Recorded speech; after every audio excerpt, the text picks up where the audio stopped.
This is episode 43 of the Get in My Garden podcast.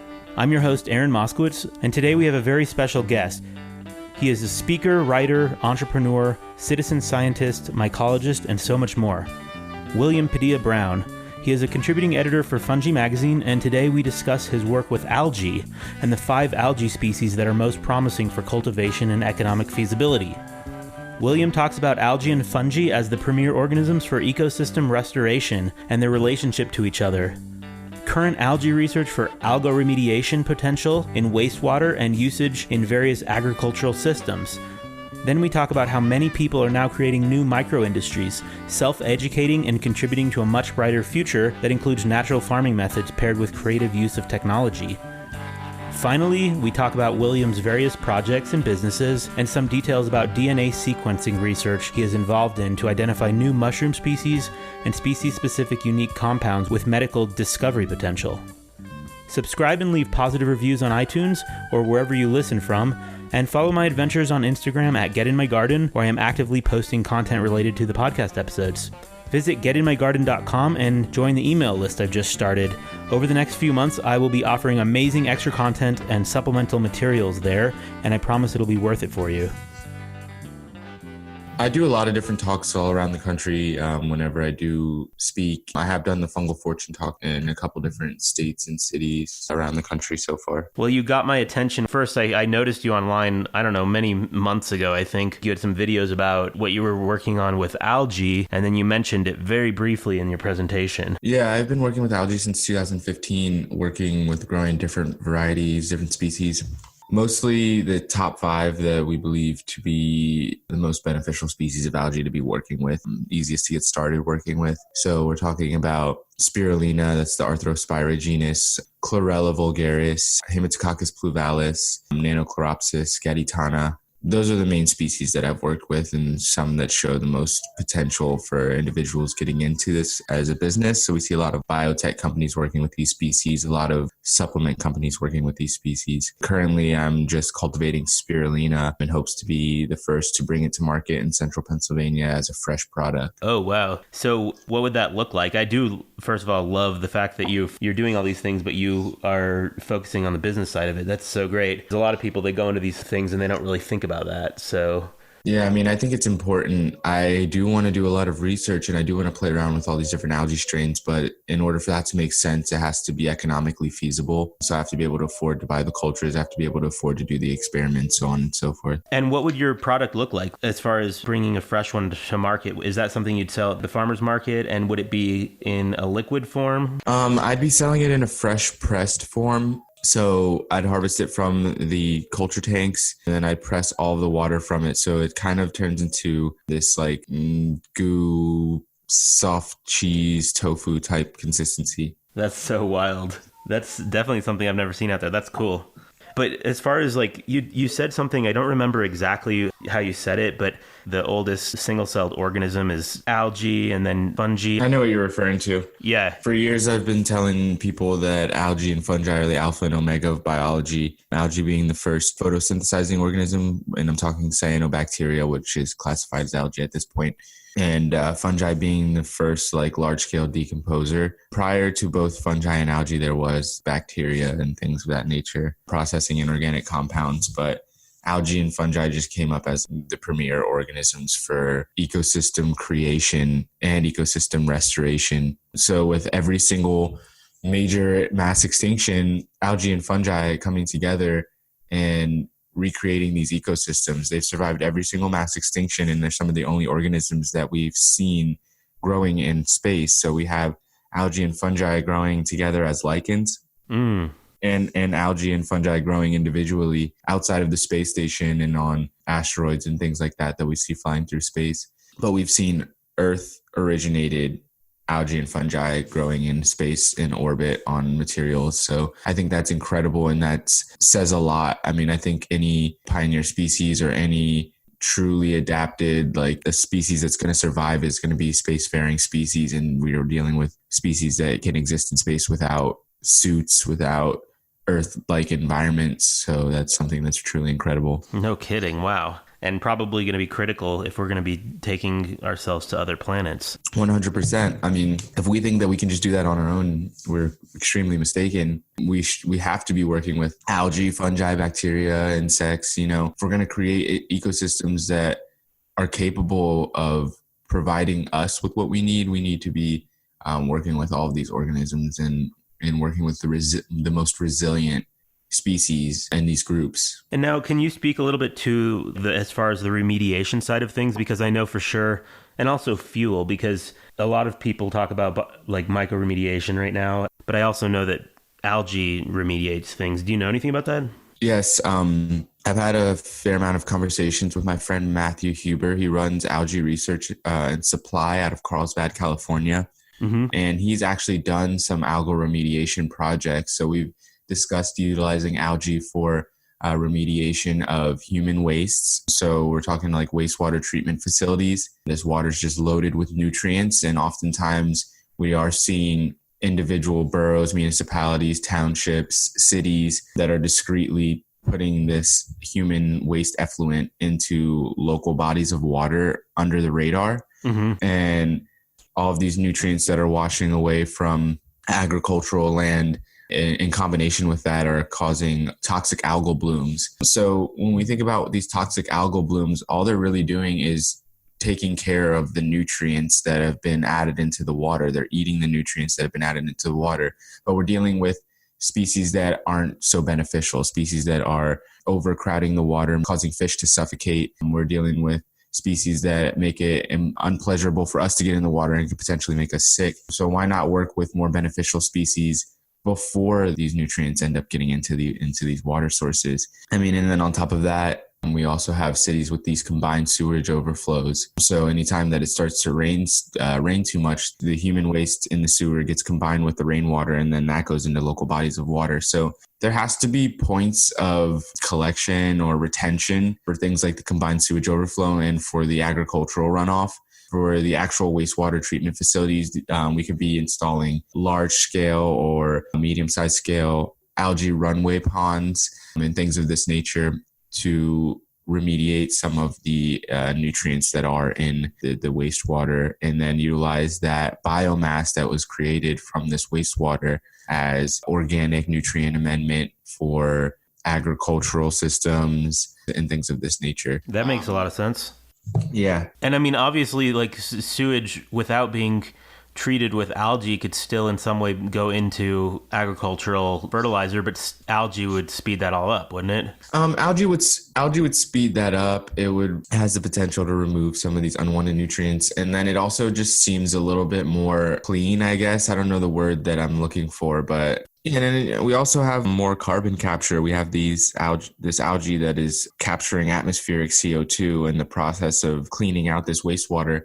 And one of the things that I just wanted to add is that algae being the fastest growing agricultural crop and crop that uses the least amount of water, we could see a lot of clean water returned into our systems. And then we see such a rapid rate of this biomass accumulation. So finishing on the idea I had before, a lot of people would be kind of turned off if they knew that people were putting human waste in the agricultural systems as fertilizers versus algae biomass. That was grown on human waste. I mean, I don't know, just taking it another step away from actually putting human waste in. Because I mean, like, I don't even know if that's allowed right now. Yeah, I see what you're saying.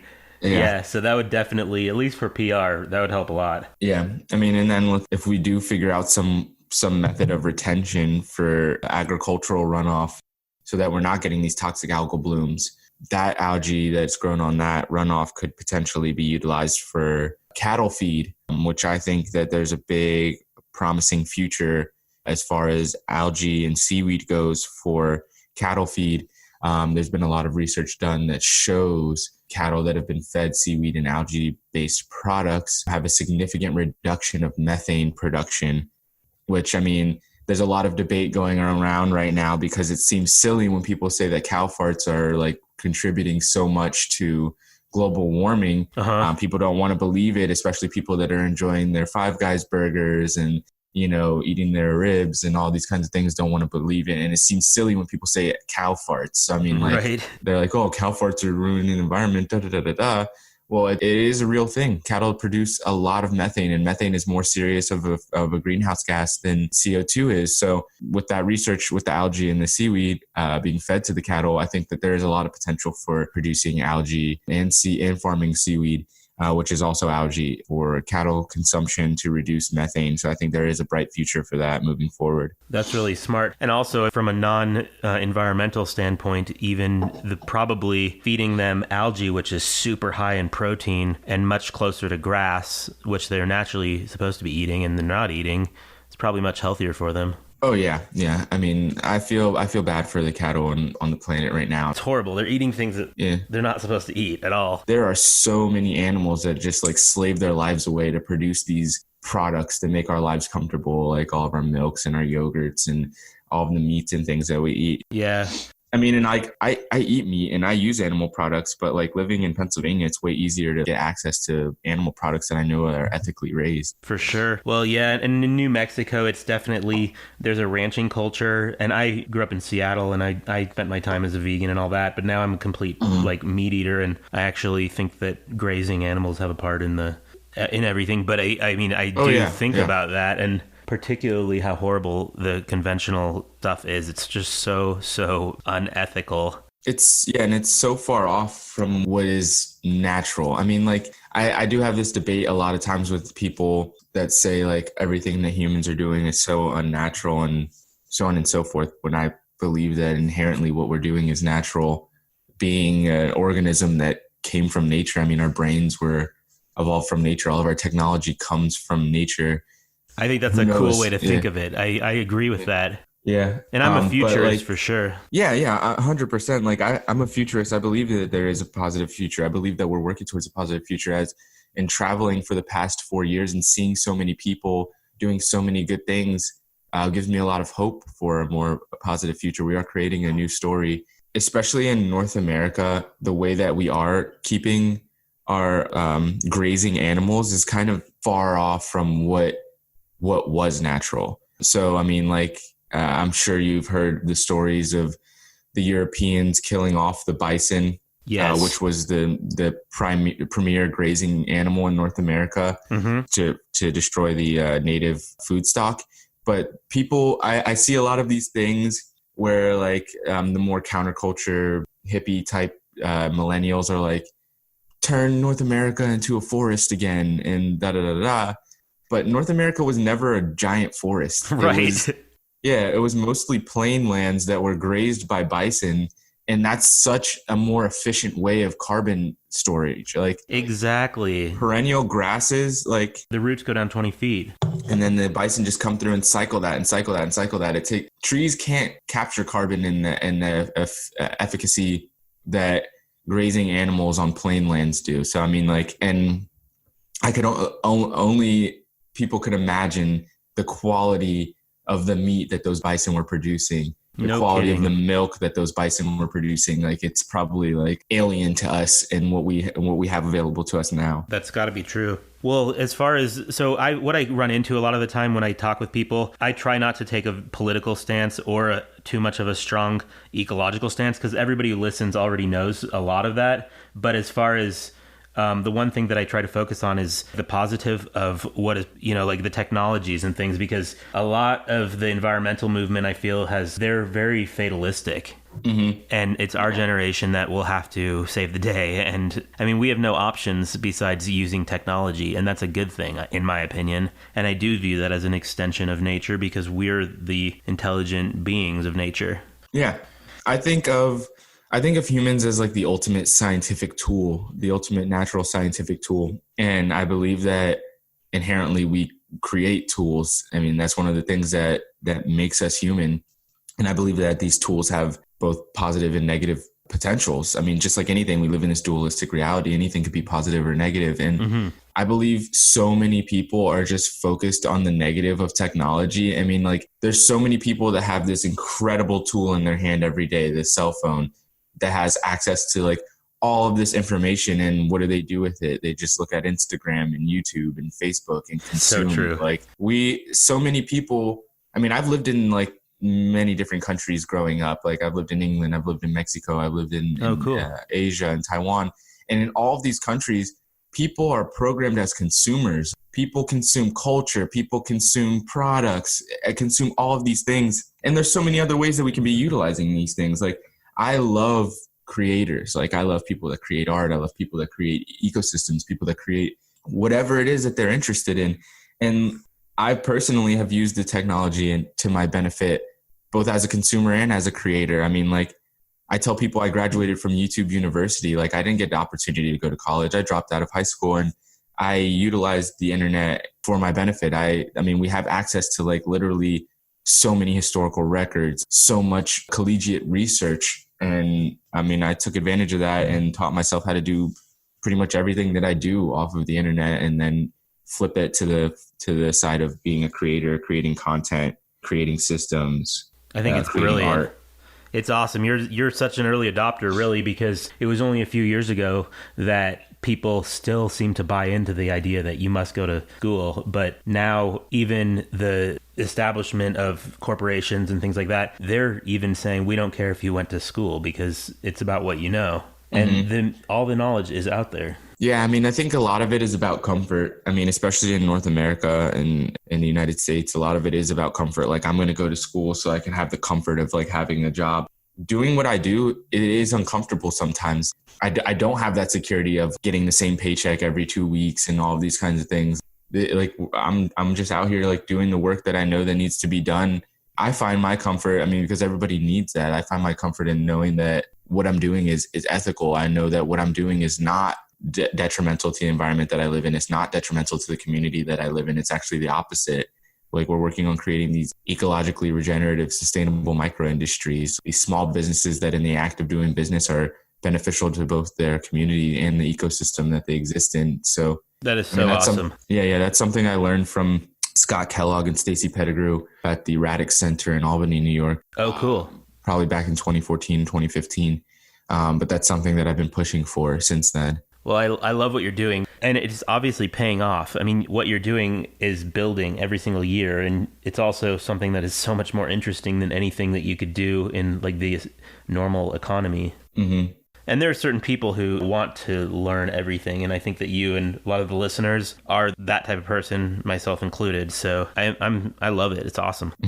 Well, can you talk a little bit about the scope of what I know you've got lots of different projects, and you are selling your products, and from the photos that I saw, you got some great operations going on, and you're a teacher and a speaker, but you do also sell things. I think people should know about your products and why you're selling what you're selling and how great they are. Right on. Well, I have my own website, mycoshop.net, where I sell mushroom cultures. And over the next couple weeks, I'll be adding a lot more gourmet and medicinal mushroom cultures. I sell a lot of Cordyceps militaris.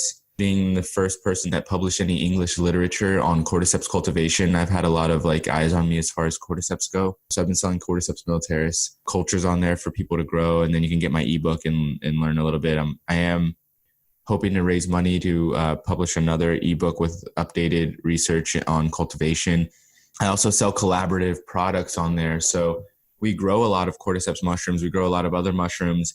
And being that the market isn't completely educated on how to utilize them just yet, we do a lot of collaborative products with other individuals, creating more familiar products. We do a lot of work with Cognitive Function, which you can find our product in collaboration with them at cognitivefunction.net. Oh, cool. And we do a lot of focus on food as medicine. So again, just creating more familiar products, but incorporating the mushrooms. A lot of these mushroom products, you'll never see the mushrooms. We got a lot of powders. We got a lot of tinctures.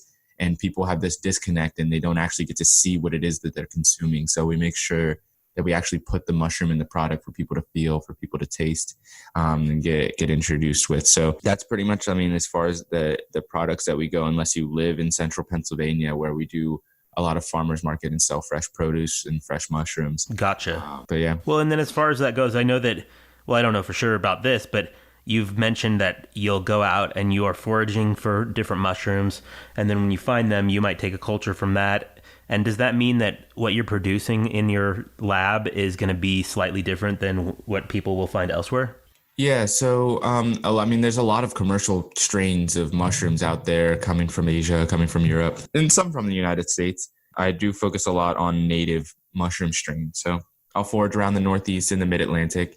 I'll find all these gourmet and medicinal mushrooms, and I'll bring them back to the lab, clone them, and then run them out in the farm. So we do produce a lot of native mushroom strains here at the farm. That's been something that's been a big part of my business since I started back in 2015. And then as far as if you collect something, how similar will it be? Like if it looks the same as something you find in a different part of the country, could it still be very different? Oh, yeah. And that's why we're doing a lot of work with like DNA sequencing. I've had the opportunity to come in contact with the mycoflora project a couple times. And then a couple of my friends around the country are like very savvy as far as molecular biology and extracting DNA from fungi goes. So I would just like to shout out Alan Rockefeller and Craig Trester. But we can send in our samples of these mushrooms, and like almost every single time there's slight differences. I mean, you find an oyster mushroom on the West Coast and an oyster mushroom on the East Coast, they're definitely different. So there's been a lot of work with DNA sequencing and then changing the Latin binomials for these mushrooms because they are different, and we're just so used to like macroscopically identifying mushrooms. So now we're getting to molecular identification. That is so cool. And then as far as the potential for discovery and like medical discovery, it's like unlimited practically. Oh yeah. I mean, there's so many kids that are in university that have access to all of these tools that we could be utilizing to discover unique species-specific unique compounds and compounds that we already know to be beneficial medicinally in all these different mushrooms. So there's so much room and so much space for discovery here as far as like medicinals go, as far as textiles go, I mean, so on and so forth. There's so much potential for all these organisms. I personally want to raise funds enough to equip my own laboratory with things like high performance liquid and gas chromatography. We already have equipped the lab with molecular biology equipment like polymerase chain reaction machine and gel electrophoresis and things of that nature. But I do want to be able to raise money for more equipment because nobody's going to be as dedicated or as passionate about some of these projects as I am. And I want to be able to bring this to the world in a way that's affordable. I mean, a lot of times when you want to get things researched, when you want to get things analyzed, you're going to be coming out of pocket unless you're getting grants and things like that to do the research. So I just want to have all these things accessible to me so that I can do it in a cost-effective way and get this research out there to the world. Well, that's amazing. I'm sure that's going to happen for you. Everybody who hears you talk is probably really interested and wants to help get you there. Is there anything else you want to talk about? mycofest.net. You can go check that out. Mycosymbiotics Mushroom and Arts Festival, 5th annual is coming up August 2nd through the 4th. We have a lot of fun there. We have over 17 speakers right now. We have authors in the fields of mycology and permaculture. We're going to be working with mushroom paper, food justice, cultivation, mushroom art. And there's just going to be a lot of people, a lot of fun. Some of our sponsors include Four Sigmatic and Mambucha. We have Lancaster Farm Fresh as our premier produce sponsor. Phillips Mushrooms is our premier fresh mushroom sponsor. And yeah, we're just going to have lots of fun. There's going to be all sorts of vendors there, all sorts of education. We typically find over 250 species of wild mushrooms over the weekend. Okay. Past 4 years, we've actually found 3 species that haven't been identified by science. So there's just a lot of fun. I mean, so yeah, you can go check out the tickets at mycofest.net, and the ticket prices include camping and breakfast, lunch, and dinner for the weekend. So a lot of value there. That's in your Northeast area, right? That's in Pennsylvania? In central Pennsylvania and Harrisburg, Pennsylvania, Camp Riley, Harrisburg, Pennsylvania. All right. Well, thank you so much, William. Yeah, thank you. My pleasure. Talk to you again, I hope. Yeah, for sure. And good luck with all your projects. Thank you. Good luck with the podcast. Take care. Yep, you as well. Thanks for listening to the podcast. Subscribe and leave positive reviews on iTunes or wherever you listen from, and follow my adventures on Instagram at GetInMyGarden, where I am actively posting content related to the podcast episodes. Visit getinmygarden.com and join the email list I've just started. Over the next few months, I'll be offering amazing extra content and supplemental podcast materials. A quick shout out to listener Kev in Melbourne, Australia, who just wrote in about his success with bokashi composting. And thanks to everyone else who has shared ideas and feedback and listened as the show has evolved. I'm so grateful to you all. Upcoming episodes will include more about herbal foraging, specialized beehives, edible landscaping, and so much more. Bye.